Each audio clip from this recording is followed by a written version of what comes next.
एक संरक्षण मिळालं आणि त्या संरक्षणानुसार त्यांचा कारभार चालू ठेवण्यात यावा अशी सरकारवर बाबासाहेब आंबेडकरांनी एक तसदी केली आणि त्या तसदीनुसार मग ती लोक वागू लागली काँग्रेसची मंडळी. परंतु बाबासाहेब आंबेडकरांचे जे काही हक्क होते, अधिकार होते या अस्पृश्य लोकांबद्दलचे, तर मग बाबासाहेबाबद्दल या लोकांना तिरस्कार वाटायचा की या अस्पृश्य लोकांना निश्चितच डॉक्टर आंबेडकर त्यांच्या पाठीशी उभे आहेत आणि निश्चितच ते विरोध दाखवत आहे आणि ते विरोधाला विरोध म्हणून करत आहे.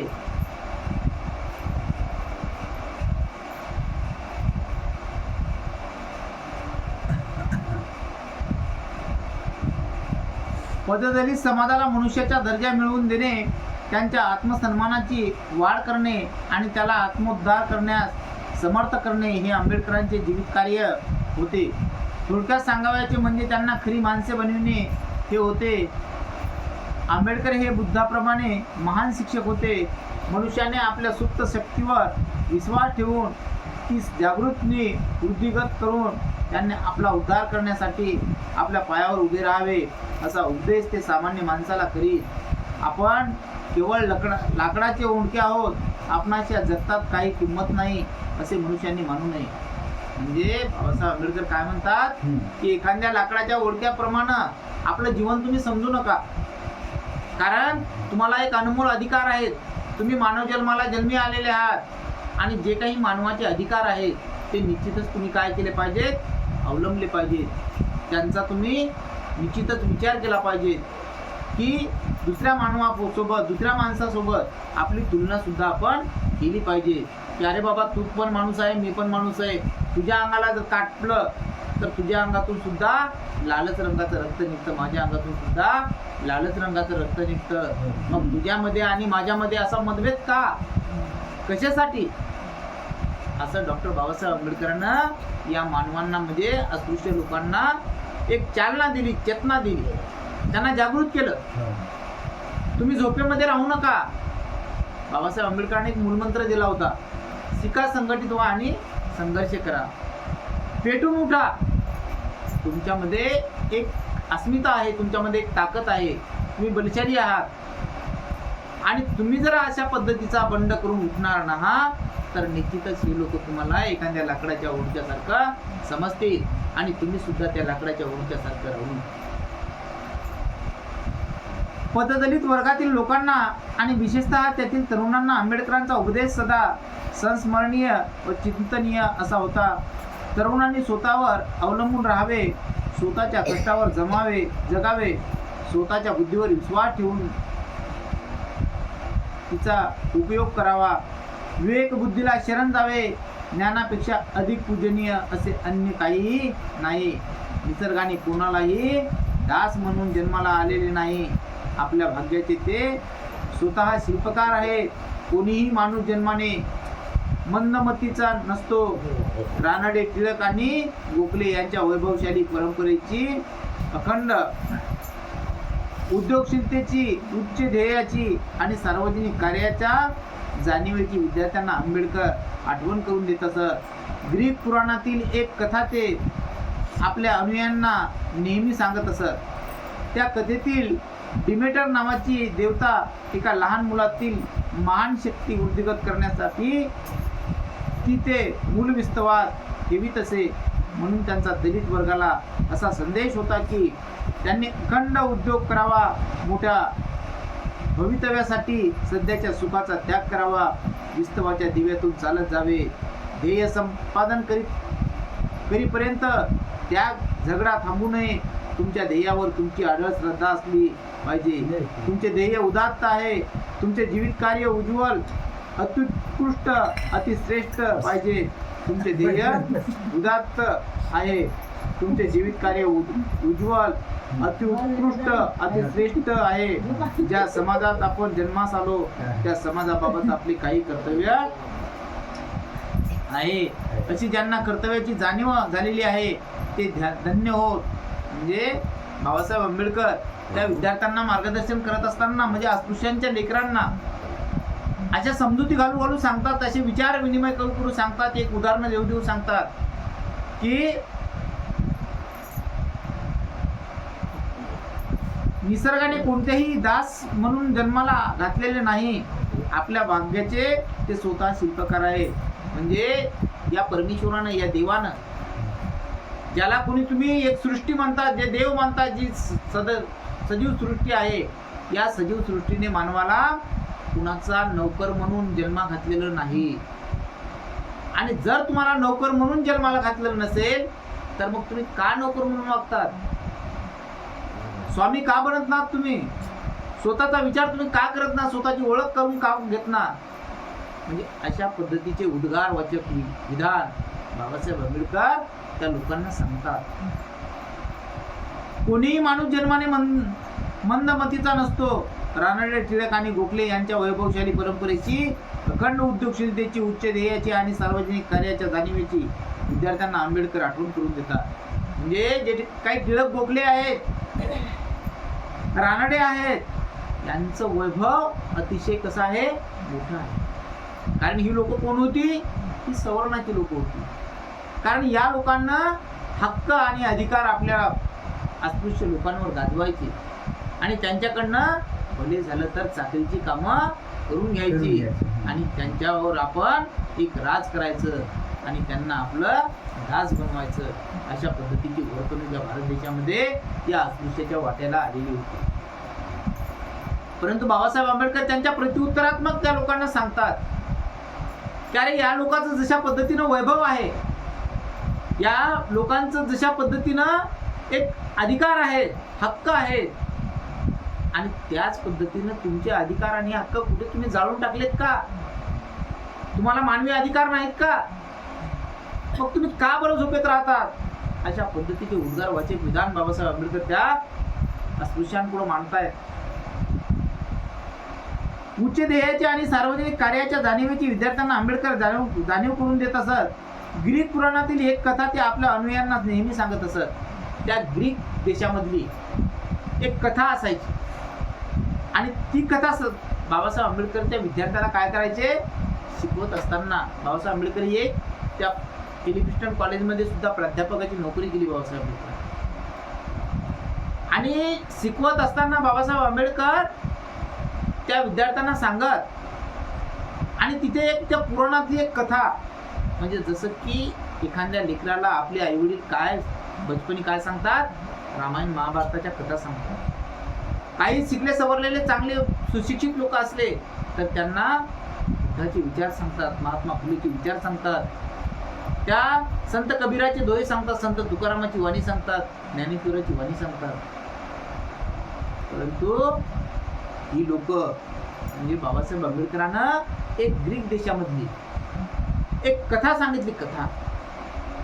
आणि त्या ग्रीक देशातल्या कथेमध्ये असा एक सार आहे. त्या कथेतील डिमेटर नावाची देवता एका लहान मुलातील महान शक्ती उद्दिगंत करण्यासाठी ते ती मूळ विस्तवावर ठेवीत असे. म्हणजे ती दैवी शक्ती. बाबासाहेब आंबेडकरांना काय म्हटलं की तिथे एक देव आहे, ती दैवी शक्ती आहे आणि ती दैवी शक्ती काय करते? मग एका मुलाला त्या विस्तवावर उभं करते. म्हणून त्यांचा दलित वर्गाला असा संदेश होता की त्यांनी अखंड उद्योग करावा, मोठ्या भवितव्यासाठी सध्याच्या सुखाचा त्याग करावा. म्हणजे आता जे तुम्हाला सुख आहे, आता जे तुमच्यावर लादलेली एक शक्ती आहे, तर ही शक्ती तुम्ही झुकावून फेकून द्यावं आणि तुम्ही काय केला पाहिजे? या लोकांच्या वर्तनाचा तुम्ही त्याग केला. विस्तवाच्या दिव्यातून चालत जावे, ध्येय संपादन करेपर्यंत त्याग झगडा थांबू नये. म्हणजे तुम्हाला जर एखादं उद्दिष्ट गाठायचं असेल, समजा एखाद्या विद्यार्थ्याला निश्चितच एखाद्या पदावर नोकरी संपादन करावायची असेल तर त्यांना काय करावं लागेल? त्याग घ्यावं लागेल. त्याला जिद्द मनामध्ये चिकाटण्यासाठी, कुठल्याही कामासाठी आपल्याला काय मनामध्ये काय धरावं लागते? एक जिद्द धरावं लागते, चिकाटी धरावं लागते. त्याचा सतोन आतोनात पराकाष्ठा सुद्धा करावं लागतात. आणि जर आपण पराकाष्ठा केल्या नाही तर मात्र आपल्याला काही यापासून लाभ मिळणार नाही, नफा मिळणार नाही किंवा आपलं उद्दिष्ट सुद्धा शेल्याला जाणार नाही. तुमच्या ध्येयावर तुमची अढळ श्रद्धा असली पाहिजे. तुमचे ध्येय उदात्त आहे, तुमचे जीवित कार्य उज्ज्वल, अत्युत्कृष्ट, अतिश्रेष्ठ आहे. ज्या समाजात आपण जन्मास आलो त्या समाजाबाबत आपले काही कर्तव्य आहे, अशी ज्यांना कर्तव्याची जाणीव झालेली आहे ती धन्य हो. म्हणजे माणसानं माणसाशी माणसासारखं वागावं हा भगवान बुद्धाच्या धर्माचा एक केंद्रबिंदू आहे. तुम्ही त्या मानव जन्मात आलेले आहात, त्या अस्पृश्यांच्या पोटी जन्म घेतलेला आहे आणि त्या अस्पृश्याचे जे काही मानवी अधिकार असतील, त्या अस्पृश्यांचे जे काही मानवी हक्क असतील, तर ते हक्क तुम्हाला आज रोजी एक जाणीव करून देत आहे. आणि तुमच्या मनामध्ये एक तुम्ही उद्दिष्ट गाठलं पाहिजे. तुम्ही ते ध्येय आपल्या मनामध्ये कुठली श्रद्धा आपण घेतलेली आहे, आपलं कुठल्या पद्धतीचं ध्येय उद्दिष्ट आपण गाठायचं ठरवलेलं आहे. जर तुम्ही एखादं ध्येय उद्दिष्ट तुमच्या मनामध्ये ठरवलं असेल तर निश्चितच तुम्ही त्या ध्येयाची त्या उद्दिष्टापर्यंत त्या ध्येयापर्यंत तुम्ही निश्चितच काय केलं पाहिजे, पोहोचलं गेलं पाहिजे. आणि तुम्ही जर त्या उद्दिष्टापर्यंत पोहोचणार नाही तर तुमचं त्या समाजामध्ये आपण जन्म घेतला त्या समाजाचे ऋण आपल्याला कधी फेडता येणार नाही.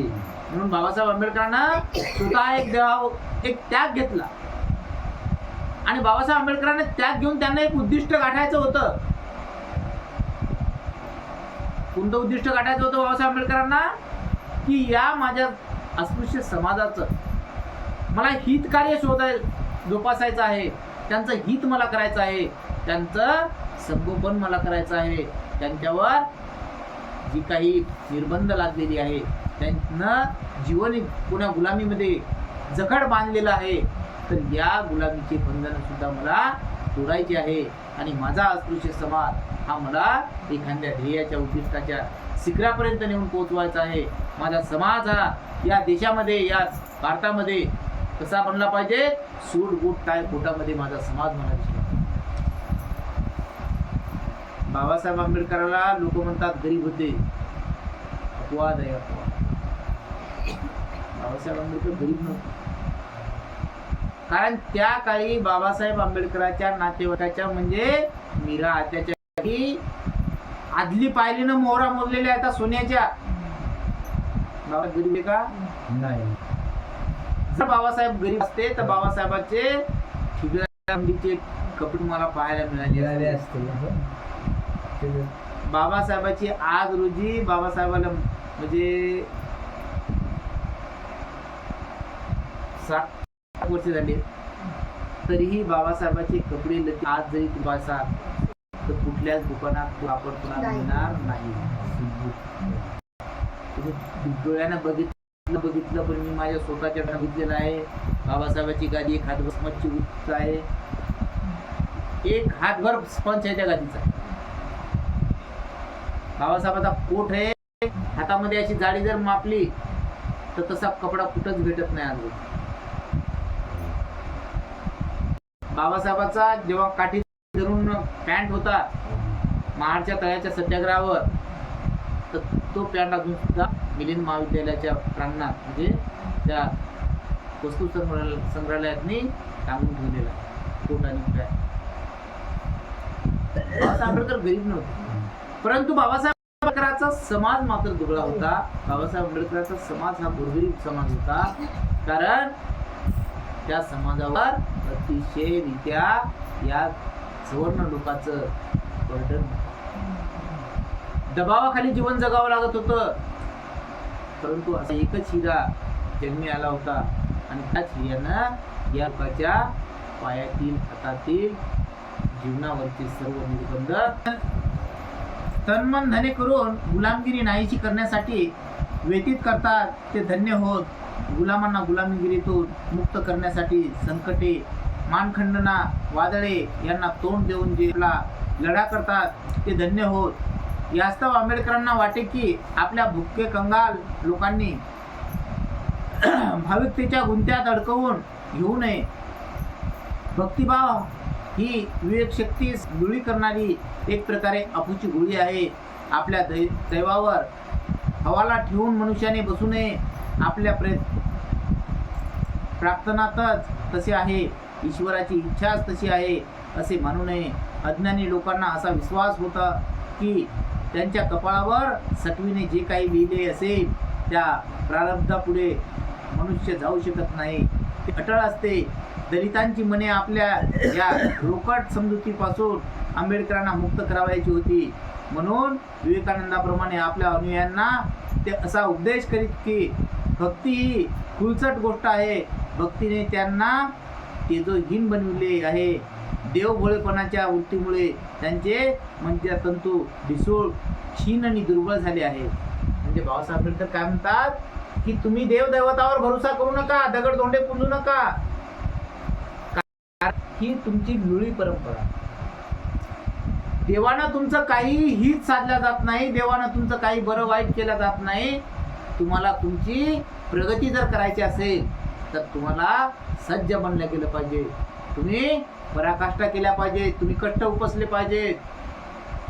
आणि जेव्हा जेव्हा तुमच्यावर अन्यायाच्या बाजू येत असतील तेव्हा तुम्ही त्याचा प्रतिकार केला. पण तुम्ही जर म्हणत असाल की एखाद्या मरीमाला बोकड कापला की लेकरू होते, चुकीचं आहे. तुम्ही म्हणत असाल एखाद्या महादेवाला नारळ फोडलं की माझा मुलगा नोकरीला लागतो, चुकीचं आहे. हे चुकून असा विश्वास करू नका. बाबासाहेब आंबेडकरांना या लोकांना आपल्या स्वतःच्या मनातल्या जे काही अंधश्रद्धा आहेत, रूढी परंपरा आहे, या सर्व परंपरा नाहीशा करा. आणि तुम्हाला जर सोज्वळ पद्धतीचं जीवन जगायचं असेल तर तुम्ही स्वतःला विचारा, स्वतःवर भरोसा करा आणि स्वतः काबाड कष्टाच्या मार्गाला लागा की जेणेकरून आपले हित त्याच्यामध्ये कशामध्ये दडलेलं आहे, आपल्याला कशापासून आपलं बरं वाईट होऊ शकतं. हा एक विज्ञानवादी धम्म आहे. आणि त्या विज्ञानवादी धम्माप्रमाणे जशा पद्धतीने स्वामी विवेकानंद सांगतात की प्रयत्नांतिक परमेश्वर, प्रयत्नाने म्हणजे त्या वाळूचे कणही जर रगडले, हे स्वामी विवेकानंदाने सांगितलं होतं, वाळूचे कणही रगडतात तेल गळे. म्हणजे तशा पद्धतीनं तुम्ही देवावर भरोसा केल्यानं होत नाही. तुम्हाला पराकाष्ठा करावं लागतील, तुम्हाला कष्ट उपसावे लागतील, तेव्हा त्याचं तुम्हाला काय मिळेल, मोल मिळेल. परंतु तुम्ही देवाच्या दैवताच्या भरोशावर तुम्ही काही राहू नका. कारण देवभोळेपणाच्या वृत्तीमुळे तुमचे मज्जातंतू सुद्धा ढिसूळ झालेले आहेत. तुमच्या डोक्यातला जो मेंदू आहे, हा मेंदू या देवादैतानं कसा गेलेला आहे, भरून गेलेला आहे. अस्पृश्य लोकांचे देव माहिती आहेत का कोणते येतं? बालाजी आपल्या लोकांचा आहे का? नाही. गणपती आपल्या लोकांचा आहे का? नाही. महादेव आपल्या लोकांचा आहे का? नाही. आपले देव कोणते? मेस्का माय, मरी माय, धोंडा माय, कोणती जंगला माय, ती काय काय ज्या काय माया आहे या सर्व. पण या मायावर एखादा कुत्रा आडवी टंगडी करून जरी मुतलं का त्याला तिथं जाऊन हागलं तरी ते देव काही उठत नाही. अरे ते त्याच संगोपन करू शकत नाही तर तुमचं आमचं संगोपन काय करणार?